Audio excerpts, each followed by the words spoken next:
படைத்த இறைவன் கொடியவனே,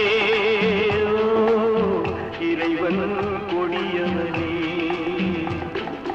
எங்கே நிம்மதி, எங்கே நிம்மதி, அங்கே எனக்கு ஓடிட வேண்டும், அங்கே எனக்கு ஓடிட வேண்டும், அங்கே எனக்கு